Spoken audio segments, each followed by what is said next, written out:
And we are back with a Fox News alert. The president and the rest of the world continuing to respond to the U.S.-led airstrikes in Syria. President Trump just tweeting seconds ago, the Syrian raid was so perfectly carried out with such precision that the only way the fake news media could demean was by my use of the term mission accomplished.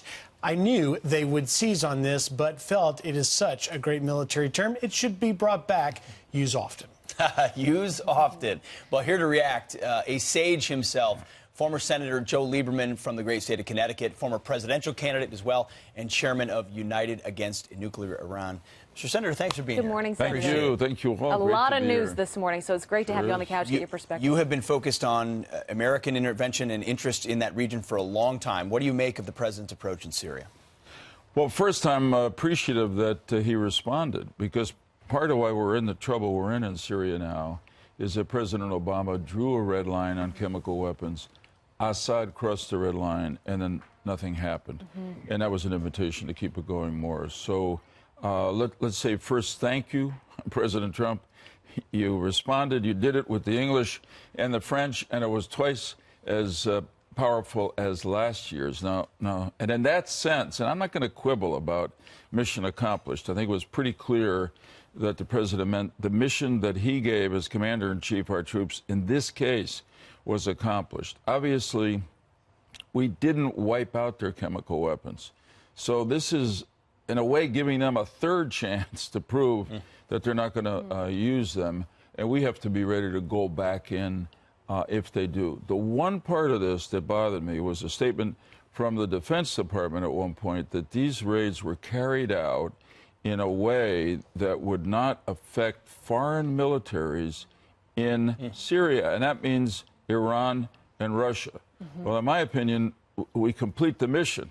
In other words, we get their chemical weapons facilities, and if it hits some Russians or Iranian troops, that's their fault.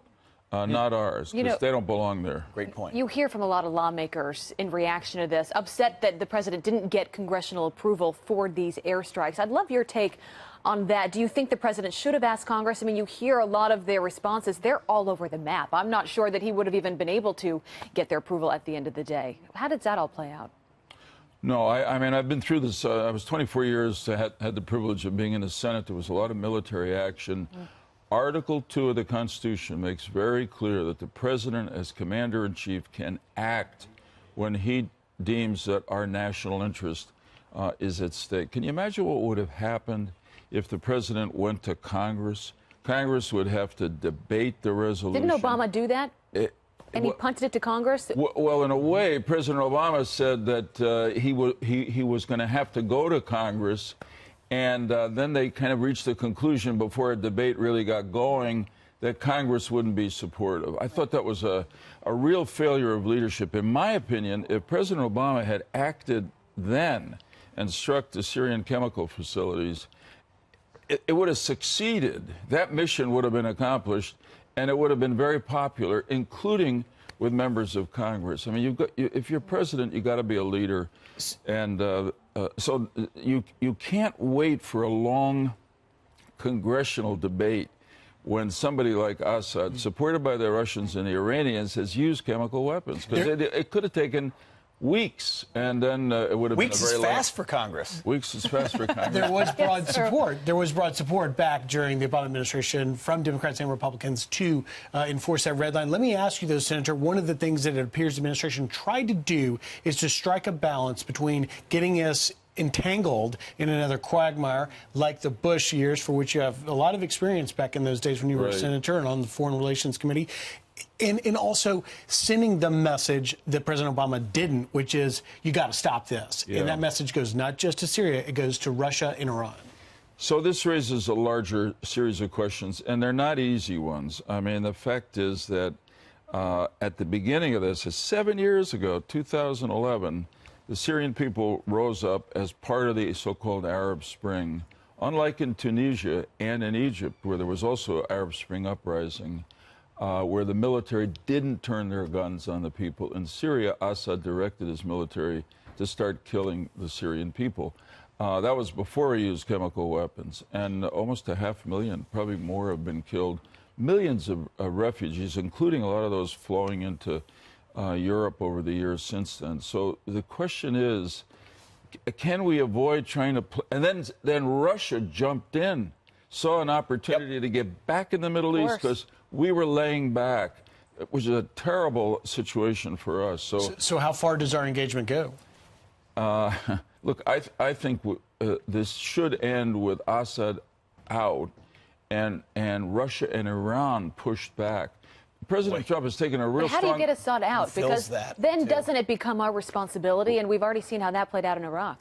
Well, that's the tough challenge. We don't want to get involved in a ground war. We can use our air power more to totally obliterate Assad's Syrian air force. We've got to really talk strength to the Russians. The Iranians are impossible to talk to because they're our implacable enemy. And President Trump's taken a real strong leadership role against the Iranians. He's got a big decision coming up in May. Is he going to scrap the Iran deal in that decision, do you believe? Well, unless the Europeans, he's given them months now, change the agreement or agree to work with him, with the Iranians to change it. To me, that means two things. Cutting out the sunset, which says after 10 years, less than that, they can build nuclear weapons. The second is they've got to agree to let the international inspectors go into the Iranian military facilities, which if there's someplace they're cheating, and I worry they are, that's where it's going to be. I don't think the Iranians are going to do that. I hope the president will pull out of the agreement. It's a bad agreement. And we have to confront the rest of the world with a choice. Do you want to do business in the United States or you want to do business in Iran? That's an easy choice for the rest of the world. They want to be. We'll see if that happens. Senator, you have a book out with Liberty and Justice. Right. So make sure you buy that. Basically, and briefly, this is very different. It's about the importance of law in a society, and I base it on the Bible. That's good timing. That trip from the children of Israel being liberated from freedom in Egypt, but it takes them to Mount Sinai to get the Ten Commandments. And it's a message to us, freedom's not enough. We need good laws to It's going to be a great read. Senator Joe Lieberman, thank you so much for joining us. Great to have you on this morning. Have a great day.